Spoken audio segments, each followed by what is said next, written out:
యేసుక్రీస్తు నామములో మీ అందరికీ శుభములు తెలియపరుస్తున్నాను. దేవుడు ఈరోజు మీకు ఇచ్చిన వాగ్దానం యెషయా గ్రంథం 41:10-13 వచనాలు.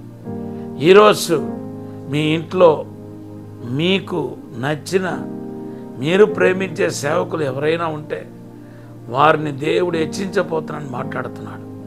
అసాధారణమైన అద్భుతమైన కార్యం వాళ్ళ పరిచర్యలో చేయబోతున్నాడు. మీ విశ్వాసమైనప్పటికీ ఎవరెవరికి సొంత మందిరం లేదో దేవుడు సొంత మందిరం కట్టించి మీ ద్వారా మహిమ పొందబోతున్నాడని మాట్లాడుతున్నాడు. త్వరగా దేవుని ఆశీర్వాదాన్ని మీరు చూస్తారు. దేవుని బిడ్డలారా, గడిచిన కొన్ని దినాలుగా ఆదికాండం 3వ అధ్యాయం 23-24 వచనాల గురించి ధ్యానం చేసుకుంటూ వస్తున్నాం. ఆదాము బహుశా అనుకొని ఉండడు, తప్పు చేసినా దేవుడు క్షమించి అక్కడే ఉంచుతాడు అనుకున్నాడు. కానీ ఏదోని తోట నుండి పంపివేయబడ్డాడు. దేవుని బిడ్డలారా, ఇప్పుడు ఏదోని తోట నుండి పంపించబడిన తర్వాత ఆదాము దేవునితో తెగదంపులు చేసుకున్న తర్వాత దేవుణ్ణి విడిచిపెట్టిన తర్వాత ఆదాము కోల్పోయాడు అనుకోవాలి. నంబర్ 2 ఏమనుకోవాలంటే, ఆదాము పడిపోయాడు తప్ప పాపాన్ని దేవుడు డిజైన్ చేయాల. దేవుని ఏర్పాట్లో లేనిది పాపం. ఇది పాపం అనేది దేవుడి చేత సృష్టించబడింది కాదు, అది ఒరిజినల్ డిజైన్లో లేదు. కానీ ఆదాము యొక్క ఆ దిగజారటం అనేది పాపానికి మూల కారణమైంది. దానివల్ల ఏమైందంటే మానవుడు ఆ ఏదోని తోటని పోగొట్టుకున్నాడు. ఏదోని తోట ఒక మహిమను, సౌందర్యాన్ని పోగొట్టుకున్నాడు. దాని అన్నిటికీ కారణం ఏంటంటే ఆదికాండం 3వ అధ్యాయం 9వ వచనంలో రాయబడి ఉంది, ప్రతిరోజు చల్లని పూట ప్రభువే వచ్చి వారితో మాట్లాడుతూ ఉండేవాడట. నువ్వు ఏనాడు దేవుడి నుండి సపరేట్ అవుతున్నావో, ప్రార్థన అనేది తగ్గిపోతుందో, ఏనాడైతే నువ్వు ప్రార్థనలో దిగజారటం అనేది ప్రారంభమైందో ఆ రోజు పతనం మొదలైందని అర్థం. ఆ రోజు నువ్వు కోల్పోవటానికి నష్టం అనేది స్టార్ట్ అయిందని అర్థం. ఇదే లెక్క. అది ఆత్మీయ నష్టం, భూ సంబంధమైన నష్టం. 2 నష్టాలు ఒక్కటే. మీరు ఆత్మీయంగా నష్టపోతున్నారో, భూ సంబంధంగా నష్టపోతున్నారో, మొత్తానికి నష్టం అనేది ప్రారంభమవుతాయి.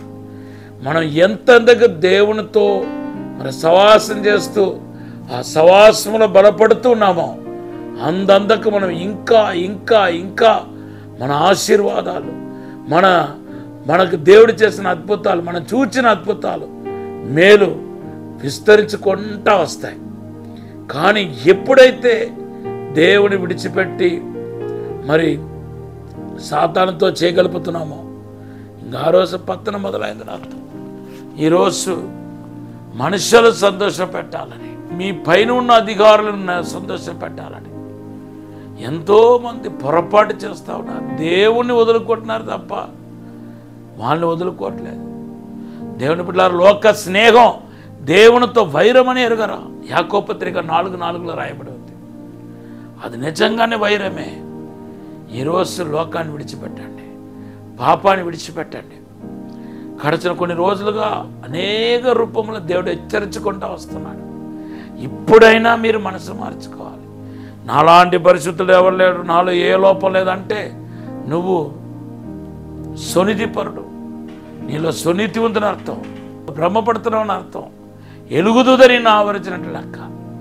కాబట్టి లాస్కు ప్రధానమైన కారణం, నష్టానికి ప్రధానమైన కారణం ఒక వ్యక్తి దేవుని విడిచిపెట్టాయి. ఆశీర్వాదానికి ప్రధానమైన కారణం ఏంటి? మరి ఆశీర్వాదానికి ప్రధానమైన కారణం ఒక వ్యక్తి కోల్పోయిన దేవుని సవాసాన్ని తిరిగి పొందుకోవటం. ఈరోజు దేవునితో సవాసం చేయాలి. యుగ సమాప్తం మీకు తోడుగా ఉన్నానని మత్తయి సువార్త 28:20 దేవుడు వాగ్దానం చేస్తాడు. ఆ వాగ్దానం పట్టుకుని ముందుకు వెళ్ళాలండి. ఒక చిన్న ప్రార్థన చేస్తాను. పరిశుద్ధము నమ్మకమైన పరలోక తండ్రి, నా నామంలో ఏమడిగినా ఇస్తాను ప్రభా. నీతో సవాసం చేసే కృప దయచేయమని అడుగుతున్నాను. మా అతిక్రమాన్ని, పాపాన్ని అయా విడిచిపెట్టి పరిశుద్ధంగా జీవించే కృప దయచేయమని, వెలుగు మహిమ దయచేసి ఆశీర్వదించమని తండ్రి, మరలా నీతో గడిపే సవాసత ఇచ్చబడి దీవించమని బలపరచమని యేసునామములో అడిగి వేడుకుంటున్నాము తండ్రి. Amen. Amen. Have a blessed day. God bless you.